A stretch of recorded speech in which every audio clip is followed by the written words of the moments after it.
বিচার বিভাগের স্বাধীনতা ও দক্ষতা শীর্ষক জাতীয় সেমিনার অনুষ্ঠিত হবে আগামী রোববার। এদিন বিচার বিভাগের জন্য আলাদা সচিবালয় গঠনের বিস্তারিত জোরালোভাবে তুলে ধরা হবে বলে জানিয়েছেন প্রধান বিচারপতি ডক্টর সৈয়দ রেফাত আহমেদ।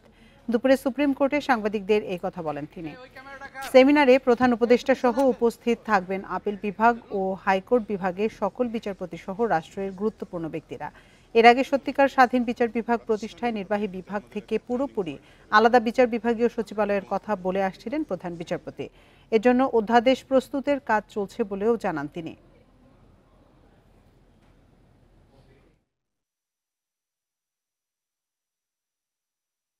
প্রাতিষ্ঠানিকভাবে এটা আমাদের একটা টার্নিং পয়েন্ট হবে।